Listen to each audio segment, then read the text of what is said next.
Shalom. Pernahkah saudara mendengar ada orang Kristen yang sengaja tidak mau mengikuti adat istiadat dan budaya dari leluhurnya?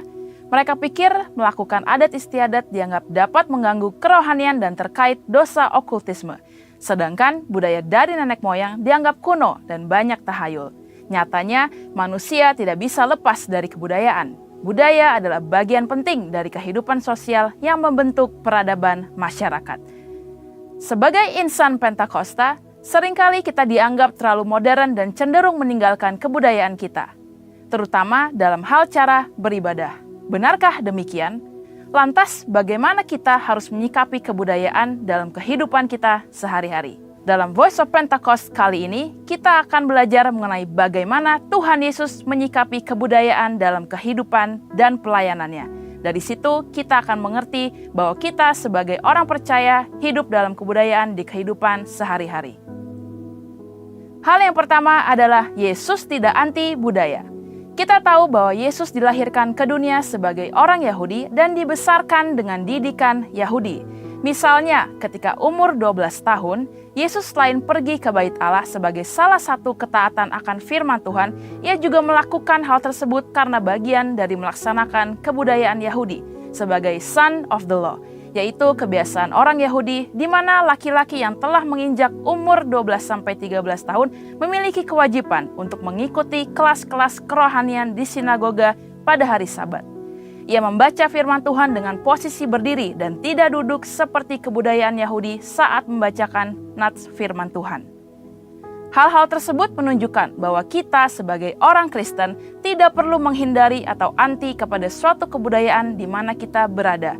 Justru dalam budaya tersebut mungkin terdapat nilai-nilai yang dapat membangun karakter seseorang seperti sopan santun dan bersikap baik di dalam masyarakat. Di sisi lain, orang yang tidak berbudaya dapat dianggap aneh dan sulit untuk diterima dalam suatu komunitas.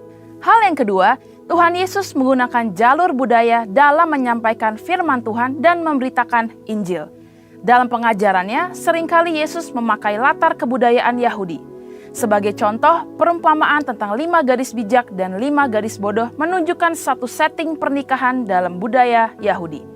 Aplikasi dari ajaran Tuhan Yesus ini mengajarkan supaya orang percaya memiliki sikap berjaga-jaga dalam menanti kedatangan Tuhan sebagai mempelai pria. Hal ini membuat firman Tuhan yang Yesus ajarkan relevan dan lebih mudah dipahami oleh kehidupan kebudayaan Yahudi. Hal ini juga diajarkan oleh Rasul Paulus. Dalam 1 Korintus 9 ayat 19-23 dituliskan bagaimana Paulus ketika bersama dengan orang Yahudi, ia bersikap seperti orang Yahudi. Di sisi lain, di hadapan orang non-Yahudi, ia bersikap atau berbudaya seperti orang bukan Yahudi. Hal ini membuat Rasul Paulus dapat lebih diterima dalam misinya untuk mengabarkan Injil. Nah, itu kan dulu pada zaman Alkitab. Bagaimana dengan sekarang? Sebagai contoh, tindakan menusukkan sumpit di atas nasi yang ditaruh dalam mangkuk dalam budaya Chinese dianggap tidak sopan karena menyerupai dupa di tempat sembahyang orang meninggal. Sekalipun kita tidak percaya bahwa tindakan tersebut dapat mendatangkan kesialan, namun menjaga sikap dan perilaku sesuai budaya akan memudahkan kita untuk diterima dalam masyarakat dan lebih mudah untuk mengabarkan Injil kepada mereka. Bagaimana merayakan perayaan Imlek?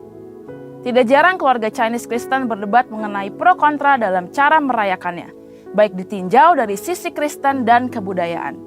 Contoh-contoh ini menunjukkan kepada kita bahwa sebagai orang Kristen kita perlu mempelajari, mengerti, dan menghargai budaya yang ada tanpa mengorbankan iman percaya kita. Dengan mengikuti proses tersebut, maka iman kita tetap dapat dipraktikkan dengan benar, tetapi sekaligus ramah terhadap budaya di mana kita berada. Hal yang ketiga, Yesus menjadikan firman Tuhan sebagai landasan dalam berbudaya dan bertradisi. Selain memanfaatkan budaya, Yesus juga memperbarui budaya yang ada agar sesuai dengan kehendak Allah. Sebagai contoh, Yesus mengkritisi tradisi-tradisi yang disalahgunakan untuk mencari keuntungan bagi golongan tertentu. Misalnya, sistem penukaran uang di Bait Allah dan konsep adat istiadat tentang persembahan kepada Allah yang mengabaikan sikap hormat kepada orang tua.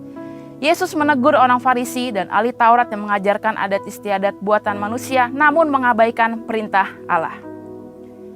Yesus menekankan bahwa motivasi dalam menjalankan suatu tradisi haruslah untuk memuliakan Tuhan, bukan untuk kepentingan pribadi atau golongan. Hal ini sesuai dengan yang Yesus sampaikan bahwa Dia tidak datang untuk meniadakan hukum Taurat atau suatu budaya, tetapi Yesus ingin supaya budaya ada dalam posisi yang tepat, yaitu di atas dasar kasih kepada Allah dan kasih kepada manusia. Saudara, sebagai insan Pentakosta, kita tidak anti budaya. Kita justru dipanggil menjadi agen pembaharu budaya. Untuk penjelasan lebih lengkap dari tim teologi kami, silakan buka link yang ada di atas atau scan QR Code yang tersedia. Tuhan Yesus memberkati.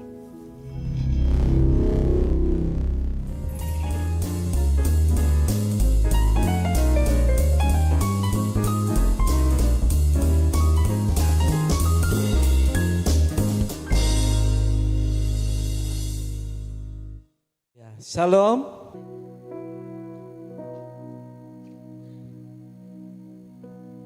Hanya Kau tempatku berlindung, hanya Engkau laguku dan kekuatanku. Izinkanlah ku datang menyembah, membawa syukurku.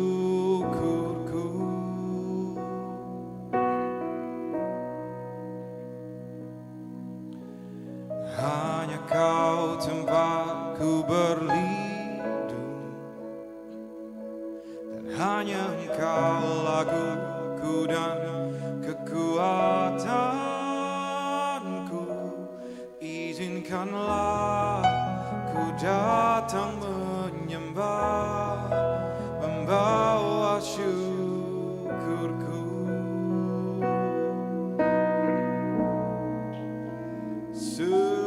Sedalamnya hatiku Kau pun tahu, dan hatiku tak jauh dalam jiwaku. Di dalam kesesakan, di dalam kemenangan, ku tahu Engkau selalu bersamaku. Beri kemuliaan bagi Tuhan kita. Dan sama-sama kita katakan, hanya Kau, hanya Kau tempatku berlindung, hanya Engkau laguku dan kekuatanku. Izinkanlah ku datang menyembah, membawa syukurku.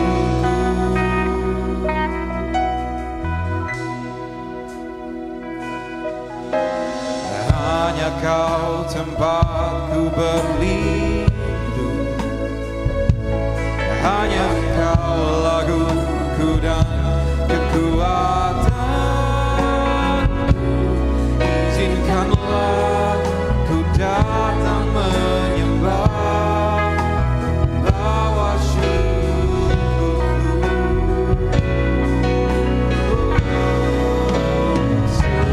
Sedalamnya hatiku Kau pun tahu, dan hatimu tak jauh dalam jiwaku. Di dalam kesesakan, di dalam kemenangan, ku tahu Engkau selalu bersama. Sedalamnya hatiku Kau pun tahu, dan kasih-Mu tak jauh dalam jiwaku. Di dalam kesesakan, di dalam kemenangan, ku tahu Engkau selalu bersama. Mari sekali lagi kita memuji Tuhan, menyembah Tuhan. Oh, puji Dia.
kau pun tahu,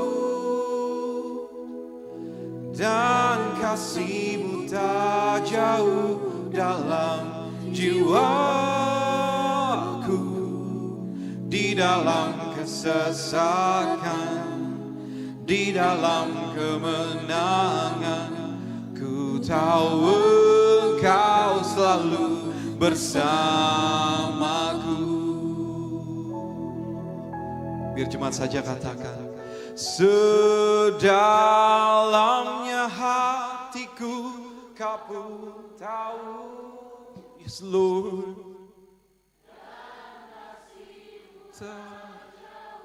Dalam benar Tuhan, dalam kesesakan kami, di dalam kemenangan kami Tuhan, mari sama-sama kita bangkit berdiri dalam hadirat Tuhan dan katakan, dalamnya hatiku kau pun tahu, dan kasih-Mu tak jauh dalam jiwaku. Di dalam kesesakan, di dalam kemenangan, Kau selalu bersamaku. Sedalam bersama harmoni silakan tahu, dan kasih-Mu tak jauh dalam jiwaku.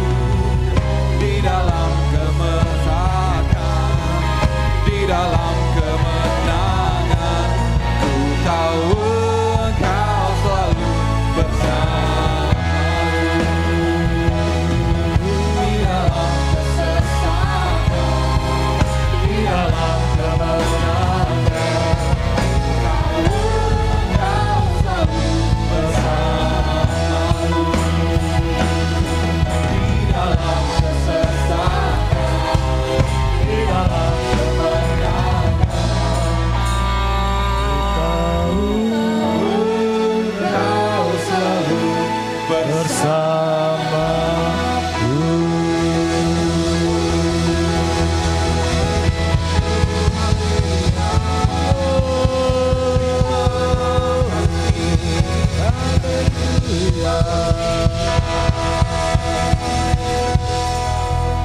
curahkan Roh-Mu yang kudus di tengah-tengah kami Tuhan pagi hari ini. Engkau hadir bersama dengan kami sejak pagi tadi Tuhan. Engkau ada tengah-tengah umat-Mu, semaat-Mu di GB Pondok Gede Plaza ini. Tuhan turunkan pengurapan yang baru, minyak yang baru, anggur yang baru atas setiap pribadi kami. Pengurapan-Mu mengajar kami untuk mengerti kehendak Allah dan melakukannya di zaman ini. Roh Kudus urapi kami, urapi hamba-Mu juga secara khusus menyampaikan firman-Mu yang menjadi berkat buat setiap kami yang mendengarnya, kekuatan, membangkitkan roh, iman dan percaya kami kepada Tuhan Yesus pada hari-hari ini yang mendatang Tuhan. Dan urapan-Mu segarkan hamba-Mu juga Tuhan pada siang hari ini. Terima kasih berfirman setiap kami Tuhan Yesus. Biar Tuhan hadir untuk menyatakan sesuatu buat setiap kami pada pagi siang hari ini. Dalam nama Yesus kami berdoa, mengucap syukur dan berterima kasih. Saudara terima urapan itu dalam nama Yesus. Sama-sama katakan amin. Katakan haleluya. Haleluya. Haleluya. Panggil Yesus. Yesus. Yesus. Tangan yang panjang buat Tuhan. Amin. Silakan duduk, Tuhan berkati kita semua. Terima kasih untuk kita boleh ada bersama-sama pada hari ini. Kita boleh memuji menyembah Tuhan, beribadah dan bersekutu. Ya, ada sesuatu yang baru saya katakan tadi pagi di tempat ini. Ya, kalau yang melayani anak-anak muda pakai kelip-kelip saudara. Jadi wah, ini ada sesuatu yang beda.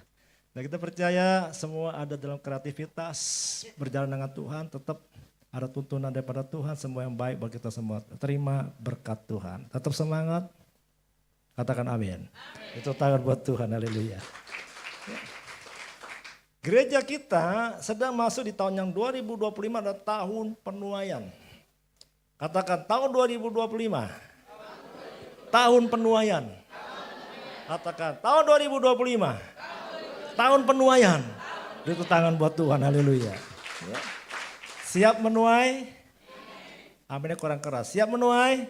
Amin. Beri tepuk tangan buat Tuhan, haleluya. Ya. Bapak kasih Tuhan, beberapa hari terakhir kita dapat berita mengenai kondisi di Glodok Plaza terjadi kebakaran. Benar ya, ada di televisi, di media sosial. Nah di situ terjadi kebakaran, bukan kebetulan ya, untung artinya ada satu teman saya yang punya toko di Glodok Plaza, Tuhan tolong dia.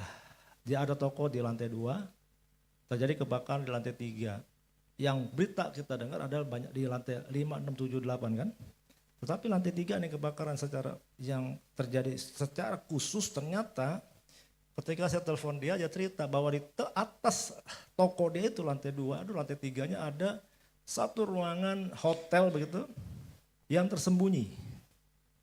Nah yang namanya sembunyi-sembunyi pasti sesuatu yang negatif. You know? Jadi persis di atas toko dia, ini ada hotel yang tersembunyi di mana tempat hal-hal yang negatif, hal-hal yang tidak benar ada di sana. Kenapa? Sebab jalan ke tempat hotel tersebut pun cukup rahasia.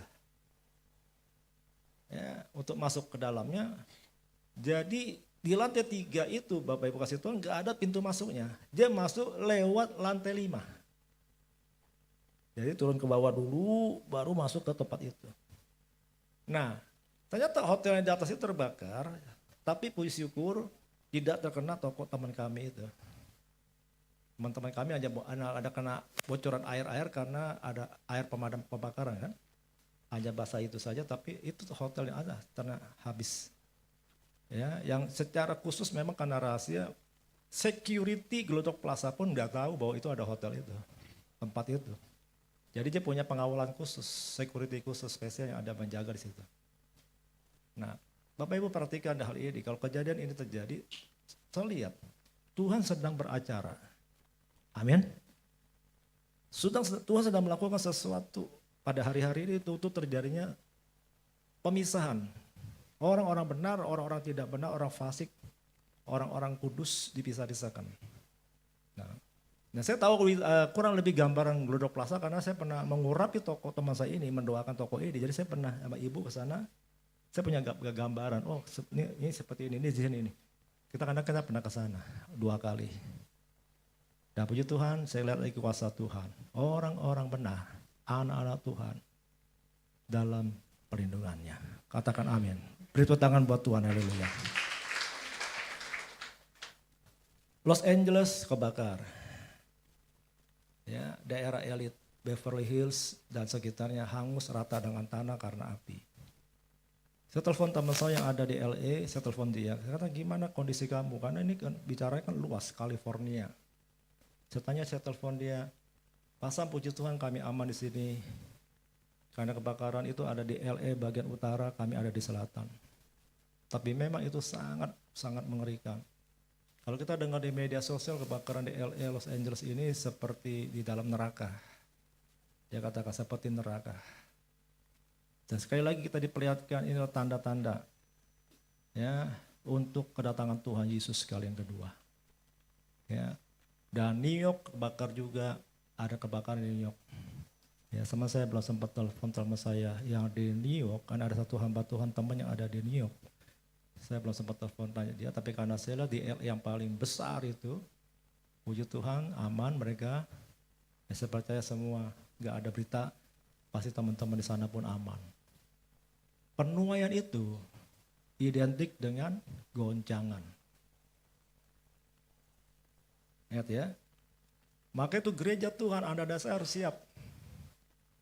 Karena penuaian itu terjadi ketika banyak goncangan terjadi. Supaya apa? Supaya manusia-manusia yang berdosa ini, artinya anak-anak Tuhan sekalipun, tetap fokus dengan Tuhan. Ketika kebakaran terjadi, orang gak usah suruh berdoa, aja berdoa dengan sungguh-sungguh. Gak usah suruh berdoa kan. Semua teriak-teriak panggil nama Tuhan, gak tahu Tuhan yang mana. Pokoknya teriak panggil nama Tuhan supaya Tuhan tolong mereka. Ya. Nah kalau terbakar seperti itu, teman saya coba melihat tokonya, dia lihat kebakaran itu terjadi, kan mereka dapat lihat kemarin, sudah pada padam. itu susah diidentifikasi lagi untuk dilihat yang mayat-mayat itu karena semuanya hangus, terbakar, identitasnya nggak kelihatan. Jadi debu, jadi abu, jadi arang. Saya nggak tahu kalau ada berita bisa ketahuan, oh ini si A di si B. Saya nggak yakin itu. Hanya menyenangkan keluarga aja yang ditinggalin. Namanya sudah jadi abu, jadi arang gimana? Nggak jelas identitasnya lagi. Hangus. Saya satu kali Bapak Ibu, saya pernah ketemu melayani satu ibu, satu keluarga naik mobil di jalan tol Ancol, nabrak mobil tangki bensin, tangki minyak, meledak. Itu kan ada di televisi, saya bisa bilang begitu karena saya lihat di televisi beritanya. Apa yang terjadi? Ibu ini dengan anaknya satu, dengan susternya, ya, anaknya dan susternya mati karena hangus kebakar. Tapi ibu ini tidak mati, tapi hangus badannya. Jadi luka bakar. Luka bakar ini hampir 100%, tapi hidup. Nah satu kali satu teman kami di gereja, pengerja saya kenal sama ibu ini karena dia punya cici, punya kakak tinggal di Ancol, di daerah Pasir Putih, saudara, orang kaya.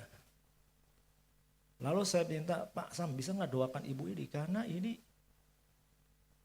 luka bakar. Saya belum pernah lihat orang luka bakar sampai seperti itu Bapak Ibu. Ibu-ibu yang kena kompor panas nggak? Ini seluruh badannya loh, hangus. Begitu saya masuk ke rumahnya besar, mobil banyak di pekarangan rumahnya. Wah ini orang kaya, namanya juga di Ancol Pasir Putih rumahnya Bapak Ibu. Saya masuk, ada pembantunya bukakan pintu. Oh saya pendeta, mau ketemu ibu, mau berdoa. Oh ibu ada di mana? Ibu ada di sana di belakang. Rumahnya cukup panjang kan. Sedang menangis mamanya yang mendampingi anaknya nih. Lalu saya kaget saudara, saya baru lihat ibu ini luka bakar seperti itu. Bagaimana saya mau berdoa ya Pak? Untuk ibu yang luka bakar seperti hangus begitu sih. Tinggal matanya saja yang kelihatan. Pernah nonton film zombie? Ya seperti itu maaf bicara. Sama matanya saja berlinang air mata. Saya mau ngomong apa dengan ibu ini Tuhan? Saya bilang, mau berdoa bagaimana ibu ini? Mau kasih penghiburan seperti apa Tuhan? Walaupun dia kaya bisa operasi plastik, tapi nggak akan kembali seperti semula. Tapi setelah itu saya doa, saya bilang Tuhan tolong, ibu tolong, Tuhan kasih penghiburan, Tuhan kasih kekuatan. Paling itu aja. Mamanya nangis terus sampingnya. Suaminya kemana? Suaminya kabur, hilang, pergi. Mungkin nggak tahan melihat istrinya seperti itu kondisinya kali ya. Saya nggak tahu lah, campur baur lah itu. Lalu pas balik lagi saya lewatin ruang tamunya, saya lihat fotonya di atas piano keluarga ini. Suami, istri, anak-anak. Istrinya cantik, suaminya ganteng, anaknya kecil-kecil. Cakep-cakep. Sekarang yang saya lihat seperti ini. Ibu yang cantik, hangus terbakar. Bible kasih Tuhan, pengalaman itu buat saya pribadi, aduh Tuhan, bagaimana dengan kalau kita ada di neraka ya? Bagaimana kalau kita ada di neraka? Dan ingat di neraka itu abadi, tidak ada kematian lagi. Terus menerus Anda dibakar, hangus, hidup lagi, mati, hidup lagi. Dan terus kekal abadi. Saya katakan seperti itu supaya Anda siap-siap.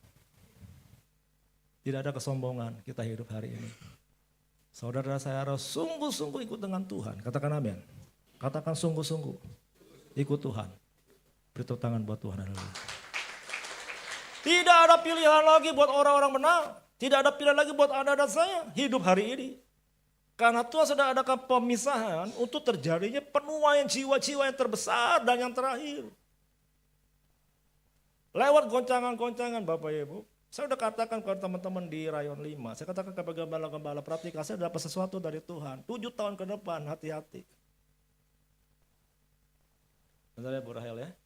7 tahun ke depan, tahun 2030 itu akan terjadi banyak goncangan-goncangan. Ternyata memang sudah terjadi kan. Karena Pak Niko sampaikan gembala orang kita, perhatikan tahun 2033. Beda-beda tipis kan.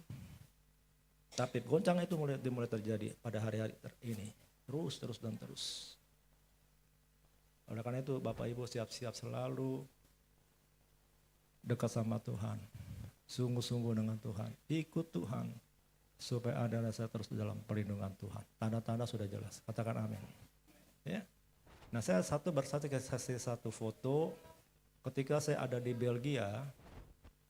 Foto itu bisa ditampilkan enggak? Ada sebuah gereja melakukan pernikahan. Nah, kami ada di sana di sebuah lapangan, itu sebelah sana sisi sana gereja. Nah, gereja itu besar di sana, gereja Eropa besar-besar, tetapi gerejanya kosong. Nah, ketika saya ada di situ, di lapangan itu ada rame-rame, mereka ada pernikahan. Saya lihat, ada siapa nih? Kami lihat, saya foto. Anaknya yang foto. Ya. Coba lihat pengantin perempuannya siapa tuh? Baju pengantin perempuan. Bewokan, tangannya berbulu. Tapi lihat wajah mereka happy kan? Senang. It's okay, mereka no problem dengan kehadiran kami, dengan kehadiran orang-orang di sekeliling yang ada. Bagi mereka sudah biasa, LGBT.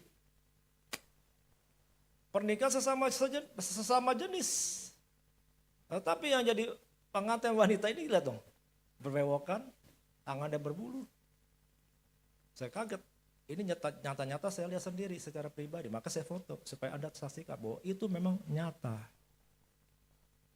Maka saya nggak pernah deket-deket, takutnya gue ambil foto, gue dimarahin ini. Sama orang-orang teman-teman di sekitar, saya takutnya mereka marah, nggak boleh foto-foto. Tapi itu nyata Bapak Ibu. Eropa sudah mensahkan LGBT. Maka saya senang dengan Donald Trump, Amerika katakan tidak ada yang lain, perempuan dan laki-laki. Beri tangan buat Tuhan. Donald Trump katakan kembalikan Alkitab di dalam sekolah-sekolah Amerika. Wah, Donald Trump saya pikir luar biasa. Tidak ada LGBT. Tidak ada sesama jenis. Laki-laki perempuan. Wah, kita dukung dalam doa.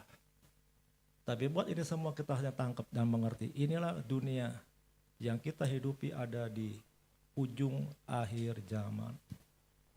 Tapi lewat semua itu kita akan tahu akan terjadi penuaian jiwa-jiwa yang terbesar dan yang terakhir. Menjelang kedatangan Tuhan Yesus. Katakan amin. Ibu, saya cuplikan satu video. Ada sebuah gereja terbesar di Nigeria. Nah, ini Nigeria sedang terjadi revival sudah beberapa tahun terakhir. Ini ada sebuah gereja yang terbesar. Bisa ditampilkan videonya enggak? Sebelum saya bawa firman Tuhan. Saya ke Jerman, ada satu orang Afrika, ada lagi ibadah KKR mereka. Beginilah jadinya saat 16 juta orang menari, berdoa, dan beribadah bersama di gedung gereja terbesar di dunia dengan luas bangunan 3 km kali 3 km.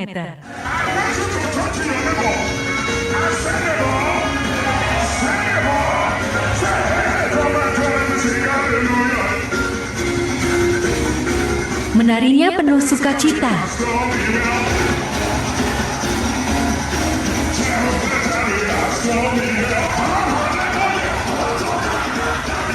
Sekarang kita lihat bagaimana mereka berdoa.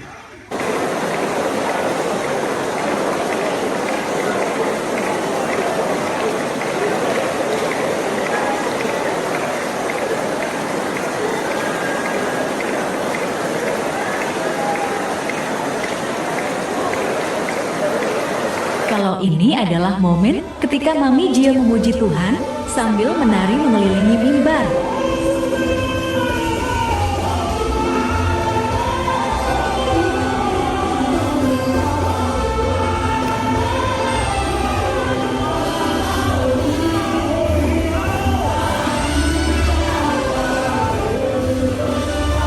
Durasi satu kali ibadah mereka bisa sampai 6 atau bahkan 8 jam loh. Bagaimana guys? Siap beribadah selama 8 jam? Beginilah jadinya saat 16 juta orang menari, berdoa. Bapak Ibu kasih Tuhan, saudara perhatikan ya. Teman saya pernah ke Lagos, ibu kota Nigeria. Dan mereka mau menyaksikan ibadah mereka seperti ini. Mereka ibadah orang Afrika tuh nggak bisa duduk tenang begini Bapak Ibu. Mereka nari-nari. Jika itu orang Afrika. Ketika saya ada di Jerman, di pantai itu ada KKR yang melayani orang Afrika. Saya dengar itu, ada apa nih? Seperti ada ibadah, saya bilang, kita nyamperin. Ternyata yang melayani orang Afrika. Saudara. Waduh, mereka pujiannya, saya bilang luar biasa, semangat gitu kan. Nah, perhatikan, satu sisi ada sesuatu kejadian yang tidak enak, kebakaran dan sebagainya. Satu sisi ada ibadah yang luar biasa. Nigeria mayoritas tadinya adalah Muslim.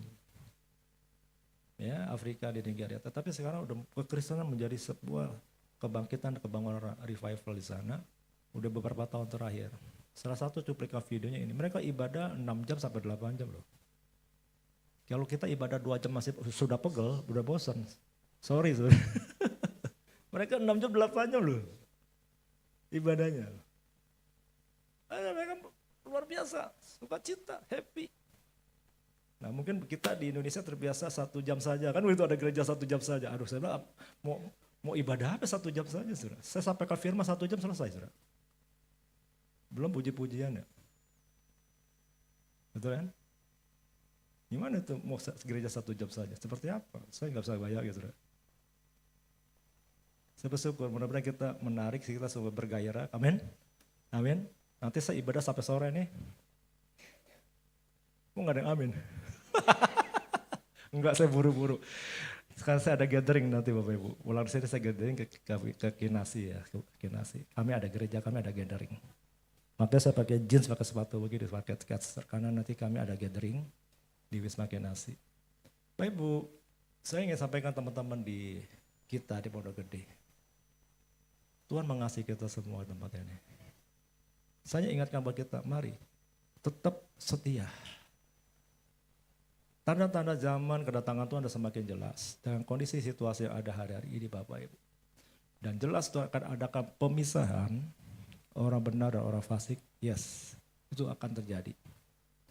Ya, supaya kita betul-betul fokus dengan Tuhan hari ini. Apapun bisa terjadi hari ini di luar akal pikiran manusia kita. Tapi percayalah kita ada Tuhan. Tuhan bisa ubah keadaan. Katakan amin. Beri tangan buat Tuhan, haleluya. Ya. Nah visi saya adalah penuaian the harvest, kita lihat sekarang masuk ke firman. Tahun 2025 adalah visinya the harvest, penuaian jiwa-jiwa. Di dalam 1 Petrus 2 ayat 9 apa yang Tuhan sampaikan firman-Nya.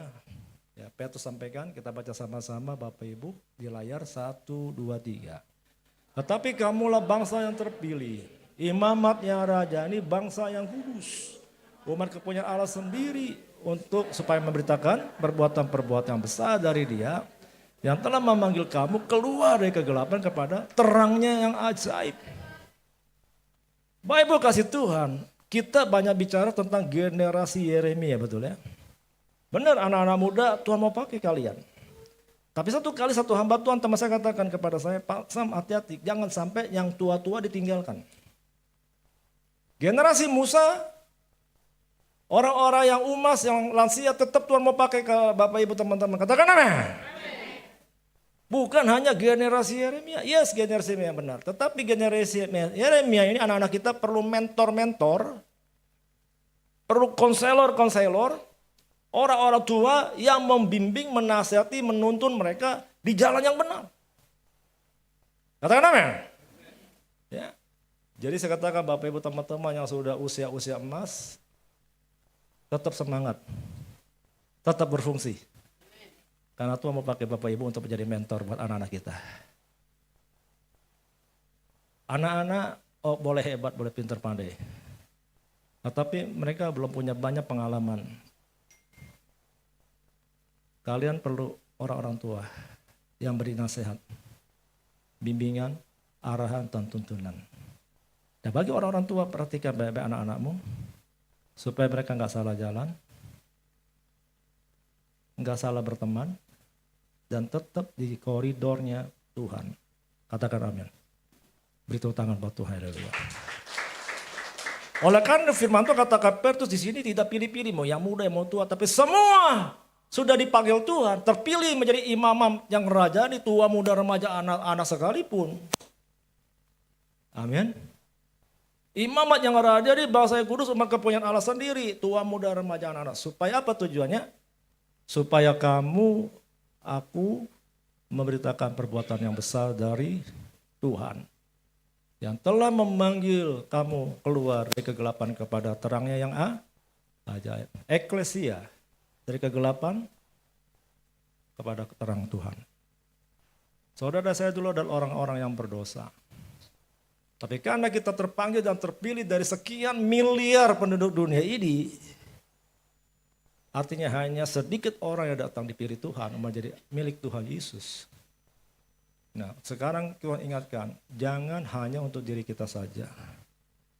Sementara di luar sana ada banyak orang menanti kabar baik, berita baik untuk Anda selamatkan mereka. Katakan amin. Ya. Siapa yang memberitakan? Siapa yang mau diutus? Kalau nggak ada yang memberitakan, nggak ada yang diutus untuk memberikan kabar baik, nggak ada yang bisa sampai didengar oleh orang-orang di luar sana, Bapak Ibu. Saya mau tanya nih, Pak Henry ikut Tuhan Yesus, ada yang sampaikan nggak, kasih tahu nggak tentang Yesus? Diajak teman ya, atau orang tua? Teman. Artinya ada teman yang mengajak Pak Henry percaya Yesus datang ke gereja. Pak Jonathan, orang tua. Artinya ada orang tua, ada orang lain. Enggak langsung malaikat datang kan? Pak Jonathan, kamu pergi ke gereja. Pak Henry, kamu datang ke gereja. Ada teman, ada orang tua. Sama dengan saya orang tua saya.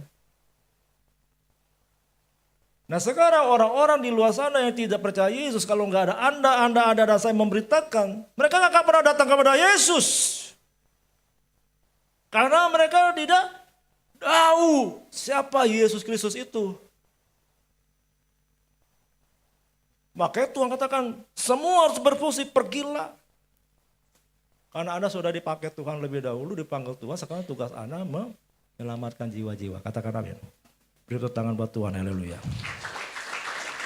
Saya tidak terbayang saudara, kalau ibadah Niger itu ada jutaan orang ibadah. Kota Bekasi ini ya, yang saya tahu penduduknya 3 juta begitu, kurang lebih.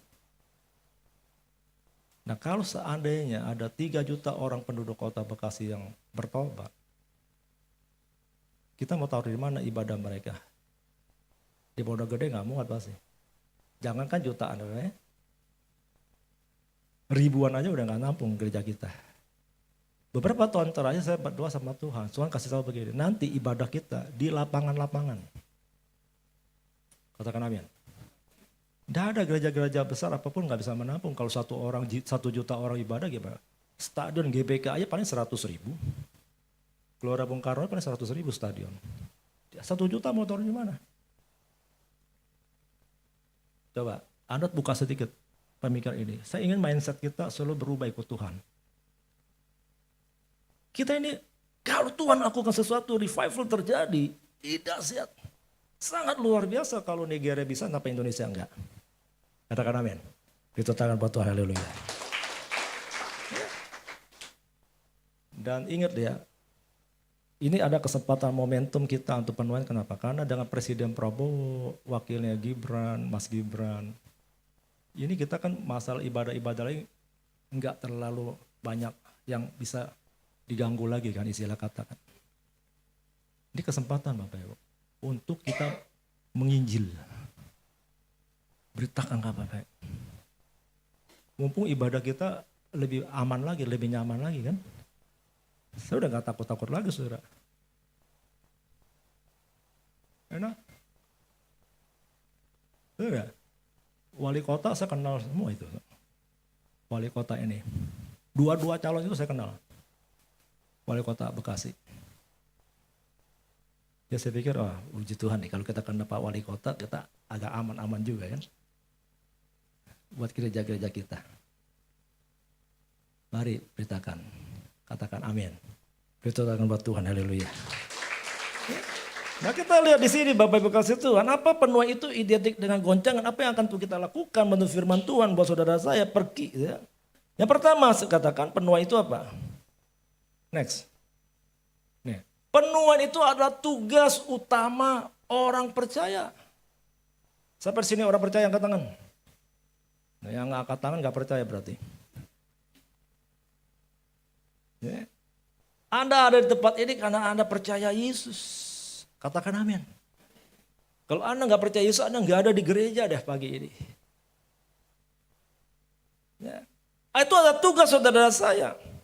Tugas utama kita. Matius 9 ayat 37. Next, katakan apa? Kita baca sama 1, 2, 3. Maka katanya kepada murid-muridnya, tuayan memang banyak tetapi pekerjanya sedikit. Ini yang menjadi masalah gereja Tuhan. Ya, kita memenuhi tetapi pekerjanya sedikit. Ya.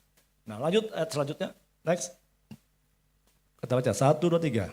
Karena itu mintalah kepada Tuhan yang mempunyai tuayan supaya ia mengirimkan pekerja-pekerja untuk tuayan itu. Saya sama istri saya berdoa. Setiap pagi kami doa, kami minta sama Tuhan, Tuhan kirimkan pekerja-pekerja yang militan di gereja kami. Baik di tempat kami, baik di Rayon 5 cabang-cabang, saya berdoa. Sebagai gembala Rayon, saya berdoa juga untuk cabang-cabang, termasuk Pondok Gede dong.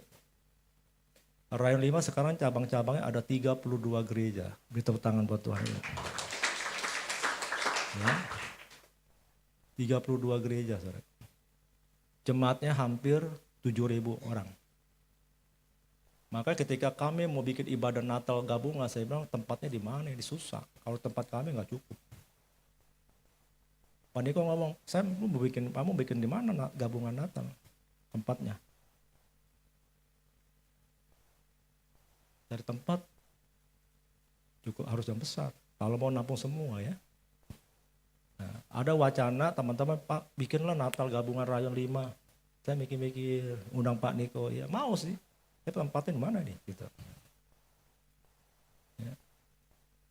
Nah oleh karena itu kita berdoa, artinya ada sesuatu yang Tuhan sedang kerjakan di kita punya gereja juga termasuk di dalam Rayon 5. Ya, karena saya lagi atur agenda saya harus ke keliling ke daerah untuk mentahbiskan gereja-gereja kita yang baru. Ya. Saya katakan tadi pagi, saya nanti Maret ini saya akan pergi ke IKN, karena IKN sudah ada pos PI kita yang akan ditahbiskan. Itu tangan buat Tuhan. Di IKN kita dapat tanah 1.500 meter. Dikasih. Memang kita harus membangun. Sudah dikasih 30 kali 50 meter. Nah kita bikin, sementara bikin yang penting ada tempat dulu kita bangun. Ya, nah, artinya nggak selalu permanen. Karena sudah ada jiwa-jiwa. Maret ke IKN, Mei saya akan ke Bali. Karena dari Bali rencana saya akan ke Sumba Timur, karena Sumba Timur kita ada tanah juga 700 meter. Beri tepuk tangan buat Tuhan, haleluya. Nah, jadi ini akan kita pakai untuk pusat pelatihan dan ibadah. Berarti dalam waktu dekat paling tidak Sumba Timur harus ada ibadah. Karena mereka sudah menanti kita. Supaya Rayon 5 buka gereja di Sumba Timur. Udah lama kita masuk Sumba Timur. Dulu dilarang, tapi sekarang welcome. Nah ini kita kesempatan. Ya saudara, saya kasih gambar ini supaya Bapak Ibu teman-teman Anda tidak sendirian di Pondok Gede. Rayon 5 itu banyak. Ya, besar. Ya. Nah di Sulawesi ada 2 gereja kita, di Timika, Papua ada 2 gereja kita. Papua, Timika sedang membangun gereja kapasitas 500 orang. Besar. Saya sudah ke sana, sudah mau selesai, nanti saya mau tahbiskan tahun ini di Timika. Ya.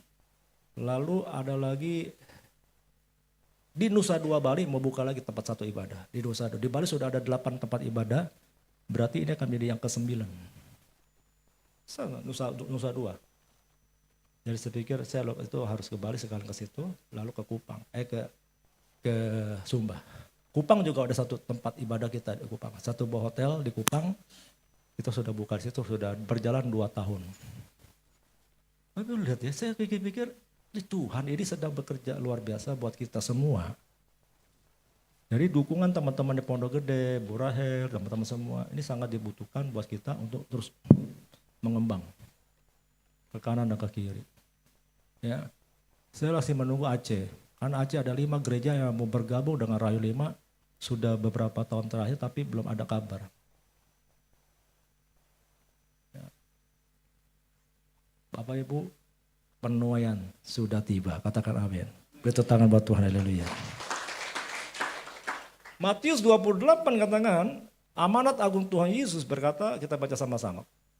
Karena itu pergilah, jadikanlah semua bangsa muridku, baptislah mereka dalam nama Bapa, Anak, dan Roh Kudus.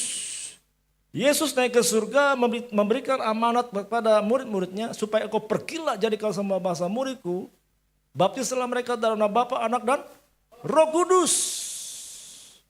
Ya. Supaya kita pergi, beritakan. Nah selanjutnya ayat 20-nya katakan apa? Baca sama-sama ayat kedua. Next. Dan ajarlah mereka melakukan segala sesuatu yang telah kuperintahkan kepadamu. Dan ketahuilah aku menyertai kamu senantiasa sampai kepada akhir zaman. Ya, bukan hanya selesai dibaptis tetapi dibiarkan, tetapi juga diajar. Supaya kita belajar punya pengetahuan dan punya understanding, pengertian. Ikut Tuhan bukan hanya pengetahuan Bapak Ibu, tapi Anda harus punya understanding, pengertian. Kalau Anda tidak punya pengertian yang benar tentang firman, Anda akan bisa disesatkan dan bisa juga jadi penyesat. Ini hati-hati loh, karena kan firman Tuhan udah banyak di media sosial, macam-macam berita tuh kita bisa lihat, bisa akses semua berita di media sosial kita kan. Ada yang benar, ada yang kurang benar, ada yang tidak benar. Kalau Anda nggak dapat pengertian yang benar, Anda bisa keliru, salah jalan. Bisa disesatkan, dan akhirnya jadi penyesat. Di akhir zaman dia katakan firman, ada nabi-nabi palsu, ada guru-guru palsu. Yang berbahaya, pendeta-pendeta palsu juga. Ya, saya ini ketua-ketua pendeta-pendeta, saudara. Saya bekas ketua BPD GBI Bekasi, sekarang saya MPL-nya, saudara, di atas ketua BPD. Saya majelisnya, saudara. Saya ini makanya hati-hati. Saya sangat hati-hati karena ini ada di akhir zaman. Jangan sampai pemberitaan firman itu salah dan keliru. Ini mengakibatkan orang tersesat. Berbahaya Bapak Ibu. Kita beruntung gereja kita ada ada pengajaran Alkitab. Belajar firman. Tapi paling praktis adalah Anda dan saya setiap hari baca Alkitab. Merenungkan firman siang dan malam. Untuk apa?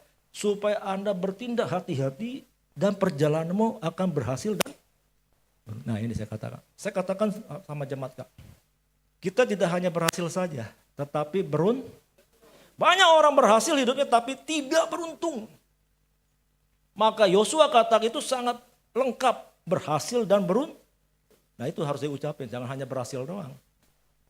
Tapi nggak beruntung. Banyak orang hidupnya sukses tetapi kacau rumah tangga dan keluarganya.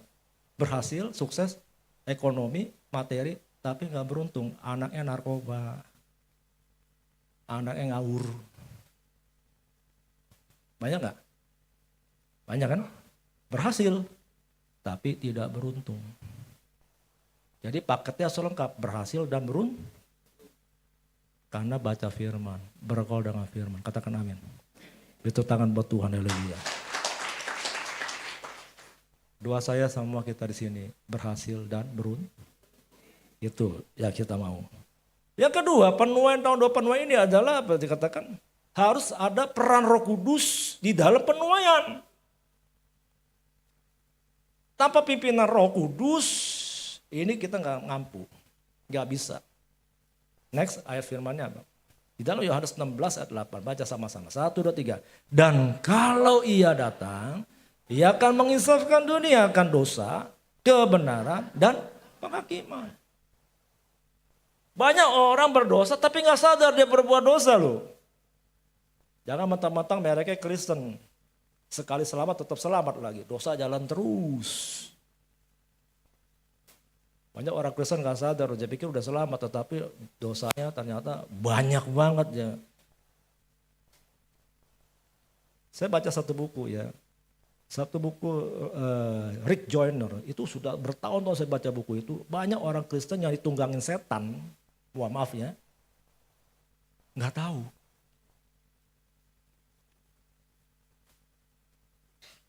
Banyak orang Kristen, label Kristen, tapi ditunggangi setan, nggak tahu, makanya hidupnya tetap aja aku masih seperti yang dulu. Saya punya kakek, opa saya, dia ini pendeta dan gembala sidang. Ketika saya muda remaja, kakek saya ini sakit. Saya SMA waktu itu, saya cepat kunjungin dia sakit.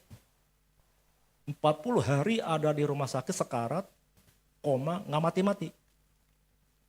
Pendeta, gembala jemaat. Lalu ibu saya sebagai hamba Tuhan juga, akhirnya dia ingat begini, oh ini ada sesuatu dengan papanya, kita harus doakan pelepasan. Jadi papi saya, ibu saya doakan kakek saya ini berdoa untuk supaya ada doa pelepasan, didoakan pelepasan, sudah selesai.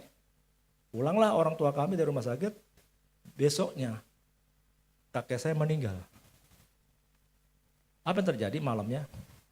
Suster ngomong sama ibu saya, sama papi saya, Pak, Bu, kemarin ada macan putih keluar dari korong ranjang opa. Jadi kakek saya punya macan putih, siluman. Kakek saya jawara, saudara. Jago kungfu.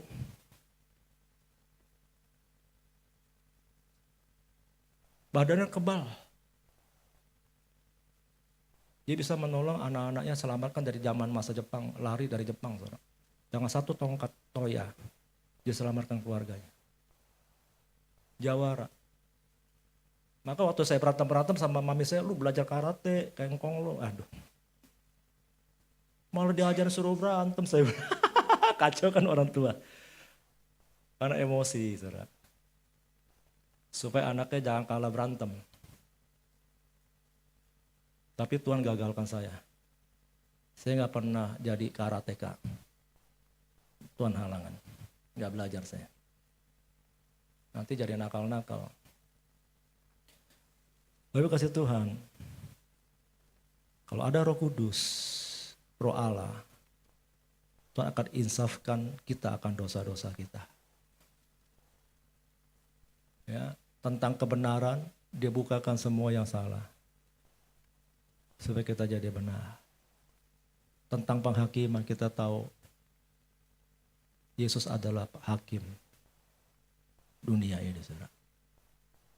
Kalau saya katakan ilustrasi, saya kenal Pak Jonathan kenal saya. Kalau kita baik, kita saling kenal. Kalau ada masalah, kira-kira Pak Jonathan tolong saya enggak? Pasti dia bela saya. Sebaliknya Pak Jonathan salah, ada masalah, saya akan tolong dia. Karena saya kenal baik. Yesus hakim kita. Yesus kenal Bapak Ibu teman-teman. Kalau nanti ada pengadilan Kristus, tata Kristus, karena Anda dan saya milik Tuhan, Anda selamat nggak? Saya kenal kamu, kata udah masuk surga. Karena kenal. Yang nggak kenal Yesus, ya sudah masuk neraka. Karena nggak kenal. Karena hakimnya Yesus. Agama lain juga mengakui bahwa nanti hakim yang adil itu adalah Yesus Kristus. Mereka akui loh. Kita sudah ada di dalamnya. Sudah dikenal. Katakan amin. Beri tepuk tangan buat Tuhan. Haleluya. Luar biasa saudara. Karena saudara mendapat ya spesial dari Tuhan. VVIP. Orang-orang pilihan saudara. Nah ini harus ada Anda nangkep di situ supaya Anda ngerti bahwa jerih payah kita ikut Tuhan, melayani Tuhan, menjadi orang percaya, suka duka apapun yang terjadi, sekali Yesus tetap Yesus. Katakan amin. Karena ada satu garansi, jaminan keselamatan dalam Tuhan Yesus. Ya. Di dalam Kisah Rasul 2 ayat 41, dikatakan lanjutnya next. Nah kita baca 1, 2, 3. Orang-orang yang menerima perkataan itu memberi diri dibaptis dan pada hari itu jumlah mereka bertambah kira-kira 3.000 jiwa. Ketika Petrus berjalan dengan Tuhan belum dipenuhi dengan Roh Kudus, Petrus itu penakut. Memang Petrus ini murid Yesus yang paling vokal. Kadang-kadang di dalam satu organisasi, satu kelompok, mungkin satu gereja ini ada yang vokal-vokal nih suaranya. Saya banyak memimpin organisasi, saudara. Banyak dalam satu kelompok organisasi itu ada aja vokal tuh. Termasuk murid Yesus ini, Petrus orang vokal. Tetapi ketika Yesus mau disalib, dianiaya, ketemulah Petrus dengan orang-orang di Yerusalem. Kamu kan pengikut Yesus. Dia bilang apa? Aku enggak kenal dia. Aku enggak kenal dia. 3 kali ditanya sama yang lain lagi, kamu kan suka sama-sama dia. Aku enggak kenal dia. Sampai ayam berkokok. Petrus sudah menyangka 3 pengecut. Berani ngomong vokal tapi begitu ada aniaya, ada masalah. Takut. Tapi beda ketika dia penuh Roh Kudus. Di loteng Yerusalem. Tuhan berikan Roh Kudus turun. Apa yang terjadi dengan Petrus? Sekali berkhotbah, 3.000 bertobat. Beri tepuk tangan buat orang. Ada kuasa, ada keberanian muncul dalam diri Petrus. Dan ada kedahsyatan terjadi. Bayangkan kalau ibu berkhotbah 3.000, ibu 3.000, bapak 3.000, oh Pondok Gede nggak muat.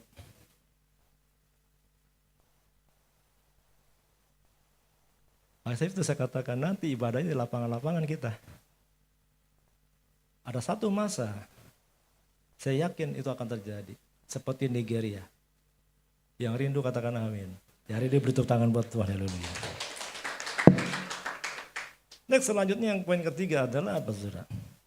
Ada sebuah perumpamaan tentang penuaian. Yesus banyak bicara tentang pakai perumpamaan kepada murid-muridnya, kepada banyak orang. Ya, perumpamaan tentang penuai. Di dalam Injil Matius dikatakan 13 ayat 3, kita baca sama-sama. 1, 2, 3. Dan ia mengucapkan banyak hal dalam perumpamaan kepada mereka, katanya, adalah seorang penabur keluar untuk menabur. Next. 4. Pada waktu ia menabur, sebagian benih itu jatuh di pinggir jalan, lalu datanglah burung, memakannya sampai habis. Ya. Bapak Ibu kasih Tuhan, benih yang jatuh di tanah itu, saudara, ya, itu akan habis dimakan oleh burung-burung di udara. Ini benih ini bicara firman Tuhan. Tanah itu bicara hatimu dan hatiku. Ya.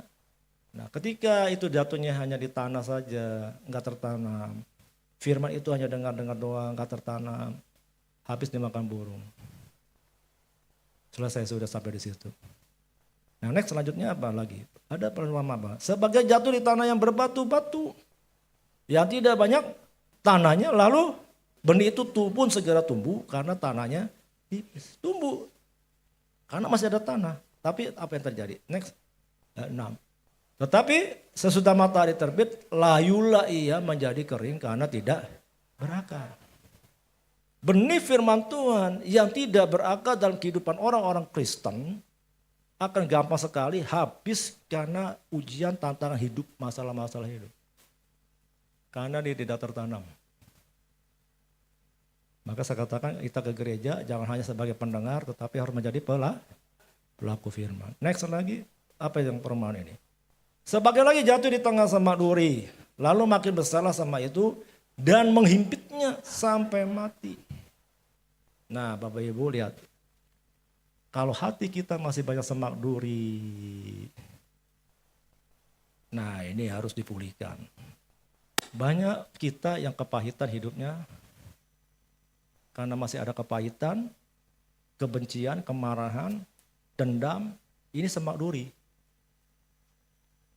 Ada dengan firman bertumbuh sebentar tapi gak bisa lebih lagi karena ada kepahitan, ada masa-masa yang tidak bisa mengampuni, kebencian dan sebagainya masa lalu menghimpit kita. Sehingga firman Tuhan gak bertumbuh. Maka saya katakan teman-teman Bapak Ibu harus lepaskan pengampunan. Katakan amin. Mau tidak mau kita harus bisa lepaskan semua. Dendam, kepahitan, kebencian, amarah. Itu ada semak duri. Lepaskan, minta Tuhan tolong, pulihkan. Maka gathering kami nanti ini, gathering kami ini bicara pemulihan, saudara. Ya. Temanya adalah pemulihan. Karena saya ingin semua kita menuai, katakan amin. Kita harus efektif. Siapkan penuai-penuainya. Kalau tadi saya katakan 1 orang 3.000 orang, 1 orang di bawah 3.000 orang, waduh, dahsyat loh. Maka bisa terjadi penuaian di Bekasi, bahkan di Indonesia. Katakan amin. Karena semua kita produktif, kita aktif, kita mau melayani Tuhan sungguh-sungguh. Ya, kalau hari ini saya lihat di sini ada banyak beberapa hadir kita, 100 orang lebih. Besok Anda hari Minggu bawa 1 orang 1 jiwa, udah nggak cukup tempat ini. Udah penuh ini. Besok bawa 1 jiwa aja udah nggak dapat tempat duduknya. Anda bisa duduk di lantai atau tambah kursi lagi di sini. Kalau perlu temenin saya khotbah. Katakan amin. Beri tangan buat Tuhan, haleluya. Benar loh Bapak Ibu. Karena saya punya gambaran, punya visi, punya bayangan, ini harus terjadi seperti Nigeria. Kalau semua mau bersatu hati bersama-sama bisa. Karena Tuhan mau pakai kita semua dengan Roh Kudus memimpin kita. Next, lanjut poin langsung. Lanjut terus. Ini satu hal ini penting ini. Kita baca sama-sama. 1, 2, 3. Dan sebagian jatuh di tanah yang baik lalu berbuah. Ada yang 100 kali lipat, ada yang 60 kali lipat, ada yang 30 kali lipat. Ini kalau tanah hati ibu bagus, bersih, ini akan menghasilkan pelipat gandaan. Minimal 30 kali lipat, tapi maksimal 100 kali lipat. Kalau bicara persentase 30 kali lipat itu adalah bicara 3.000%. Katakan wow. Besar banget 3.000%. Tuhan mau kasih kita banyak hal supaya hidup Anda dan saya berlipat ganda. Katakan amin. Ya, berlimpah-limpah. Itu yang Tuhan mau buat Anda dan saya dapatkan. Ya. Itu yang Tuhan mau pakai kita semua. Next, lanjut lagi. Nah, lanjut lagi. Bon, yang selanjutnya yang keempat adalah apa Bapak? Dalam penuaian ini terus next lagi. Dan lanjut lagi. Bisa dilanjutin lagi? Ya. Kita harus ada kerjasama terus lagi. Terus ya. Terus lagi. Nah, untuk terjadi penuaian harus ada kerjasama antara manusia dengan Allah. Saudara dengan Tuhan. 1 Korintus 3 ayat 6. Kita baca 1, 2, 3. Aku menanam, Apolos menyiram. Tetapi Allah yang memberi pertumbuhan. Ya. Ada yang menanam, ada yang menyiram, ada yang memberi pertumbuhan. Ayat 7 next. Karena itu yang penting bukanlah yang menanam atau yang menyiram, melainkan Allah yang memberi pertumbuhan. Aku di situ adalah Rasul Paulus. Paulus katakan aku menanam, ya, ada yang menyiram. Ya. Tetapi Tuhan yang memberi pertumbuhan. Yang menanam itu adalah kita semua. Kita artinya menanam, beritakan firman Tuhan kepada siapa saja. Nanti bawa ke gereja, nanti ada yang menyiram firman Tuhan. Mereka dengar firman, nanti yang memberi pertumbuhan siapa? Tuhan Yesus. Beritakan aja. Sampaikan aja kabar baik kepada banyak orang. Terima nggak terima, yang penting tugas Anda sudah selesai. Anda sudah menanam. Anda sudah menanam. Anda sudah menanam. Anda sudah menanam. Katakan amin. Itu tangan batu. Haleluya. Nah mulailah nanti ajak mereka misalnya ke gereja, ke kul-kul.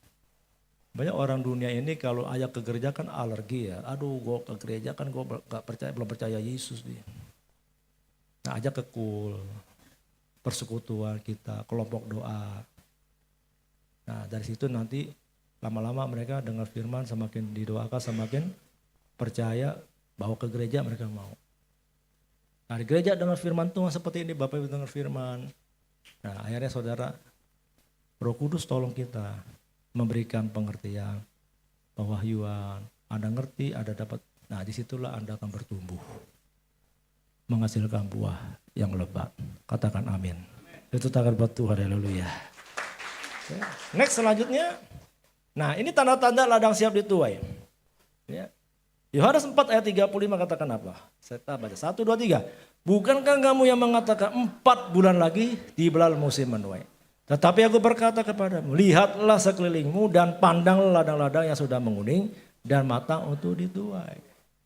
Jadi menuai itu bukan tunggu 4 bulan lagi, 5 bulan lagi, 6 bulan, apa bahkan tahun depan. Ya. Sekarang, katakan sekarang. Sekarang. Ya. Jadi ladang sudah menguning Bapak Ibu. Beritakan sekarang, jangan tunggu besok, jangan tunggu minggu depan, bulan depan, apalagi tahun depan, terlambat. Gereja Tuhan seringkali kehilangan momentum. Tema penuaian ini, saya sudah dapatkan penuaian ini di tahun 2013, GBI sudah canangkan tahun penuaian 2013. Sekarang tahun berapa? Udah berapa tahun? 12 tahun loh. Kita kembali kepada tema yang sama. Artinya apa? Ini penuaian babak kedua. Jangan sampai terlambat. Ya. Kalau padi itu sudah menguning gak dituai, gandum sudah menguning tidak dituai, akhirnya menjadi busuk. Kalau Anda menanam buah-buahan di pohon, sudah bertumbuh, matang, nggak ditabut, jadi busuk. Jangan dibiarkan tidak dituai, nanti busuk. Nah, yang terakhir bicara tentang penuaian, kita lihat. Penuai itu di akhir zaman. Wahyu 14 ayat 14. Kita baca sama 1, 2, 3. Dan aku melihat sesungguhnya ada suatu awan putih. Dan di atas awan itu duduk seorang seperti anak manusia. Dengan sebuah mahkota emas di atas kepalanya. Dan sebilah sabit tajam di tangannya. Ini siapa nih? Siapa ini? Yesus Kristus. Pakai mahkota emas, baju putih. Ayat 15. Maka keluar seorang malaikat lain dari bait suci dan ia berseru dengan suara nyaring kepada dia yang duduk di atas awan itu. Ayunkanlah sabitmu itu, tuailah karena sudah tiba saatnya untuk menuai. Sebab tuaian di bumi sudah masak. Ayat 16. Dan ia yang duduk di atas awan itu mengayunkan sabitnya ke atas bumi dan bumi pun dituainya. Katakan amin. Bapak Ibu lihat ya, waktunya sudah sangat singkat. Karena kitab Wahyu adalah kitab yang terakhir dari Alkitab kita, dari firman Tuhan. Yang terakhir di kitab Wahyu. Dan ini sedang dikerjakan, dilakukan pada hari-hari ini. Ada 2 penuaian yang di sini kita lihat. Yang pertama adalah Tuhan Yesus. Yang kedua malaikat yang lain. Pastikan Bapak Ibu sebagai anak-anak orang-orang kudus, anak-anak percaya, yang menuai Anda adalah Yesus. Jangan Anda dituai oleh malaikat yang lain.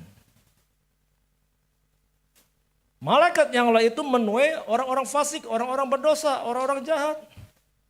Itu malaikat lain yang menuai. Tapi Anda dan saya, orang-orang benar, orang-orang kudus dituai oleh Yesus Kristus sendiri. Katakan amin. Nah itu harus ada di situ loh.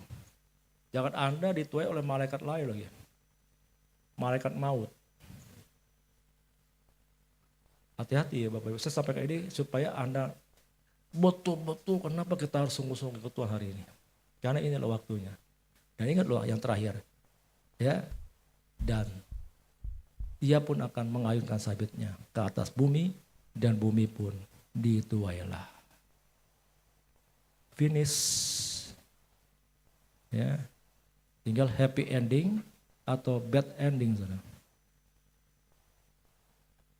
Pastikan semua kita happy ending. Katakan amin.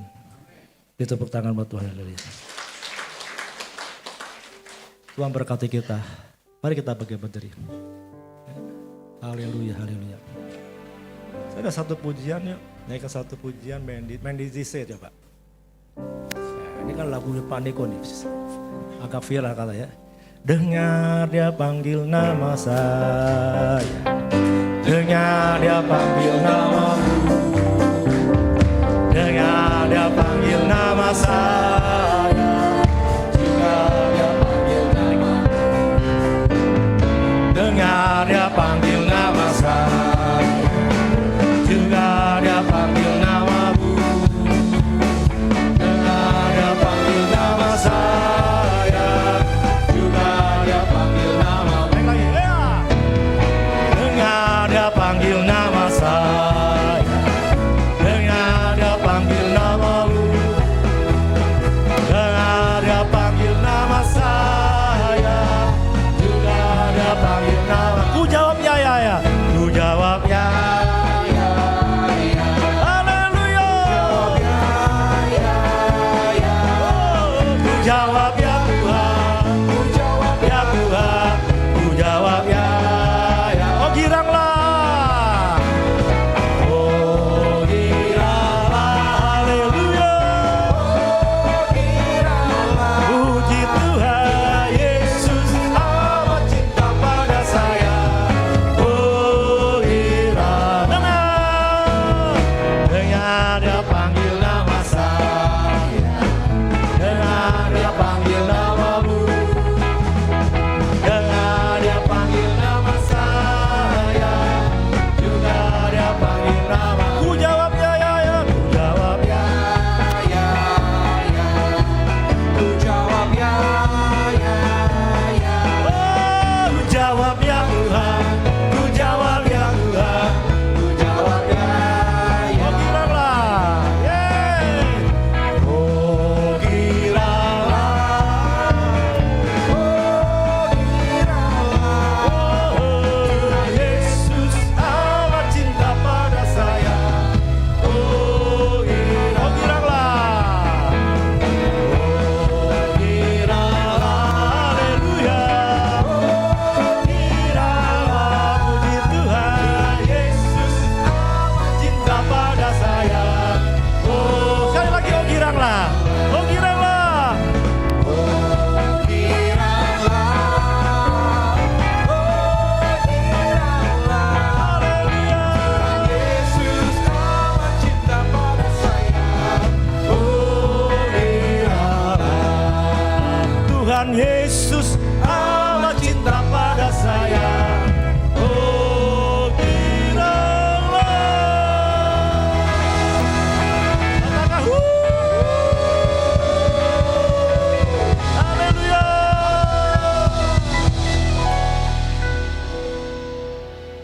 Terima kasih Tuhan untuk firman-Mu yang kami dengar. Kami sedang masuk di masa penuaian, ladang sudah menguning. Siap untuk dituai. Hamba berdoa, pakailah setiap kami. Tidak terkecuali 3-4 generasi. Tuhan pakai semua. Supaya kami semua berfungsi di akhir zaman ini. Untuk membawa kabar baik, berita baik kepada dunia ini. Sehingga banyak orang percaya Yesus di akhir zaman ini. Siap untuk dituai, untuk terima keselamatan. Terima kasih Bapak untuk kami semua tempat ini. Berkati penggembalaan yang ada di sini, Ibu Rahel bersama tim pelayanan. Karena kami ada the dream team of God, tim impian Allah. Kami bukan Superman atau Superwoman, tapi kami adalah super team. Bersama-sama kami melayani Tuhan di ladang Tuhan. Sehingga ada banyak jiwa di luar sana bisa diterima, dituai, diselamatkan. Berkati kami semua Tuhan, berkati firman-Mu. Mereka itu di hati setiap pribadi anak-anak Tuhan tempat ini. Sehingga dia bertumbuh di tanah yang subur, berakar, bertumbuh dan menghasilkan buah yang lebat. Semua menuai baik secara pribadi, baik secara bersama-sama. Semua menuai dalam nama Yesus. Mari angkat tanganmu, buka hatimu. Terima berkat Tuhan menyempurnakan ibadah siang ini. Kekasih-kekasih Allah, para mempelai Kristus, para umat pemenang, para penuai di akhir zaman, rekan-rekan sekerja Allah, pulanglah dan terimalah berkat rahmat anugerah kasih sayang daripada Allah Bapa kita di surga berlimpah-limpah dalam persekutuan indah dan manis dengan anak yang tunggal Tuhan kita Yesus Kristus. bersama pimpinan pertolongan Allah Roh Kudus mulai siang hari ini sampai Maranatha. Tuhan Yesus Kristus datang kali kedua, menjemput kita sekalian di awan-awan yang permai, bahkan sampai kekal itu selama-lamanya. Kita semua percaya diberkati Tuhan Yesus, sama-sama katakan amin. Katakan haleluya. Amin. Tuhan berkati. Sampai hari Minggu, happy Sunday. Selamat hari Minggu dan Tuhan Yesus memberkati. Ibadah Minggu siang hari ini telah selesai. Terima kasih.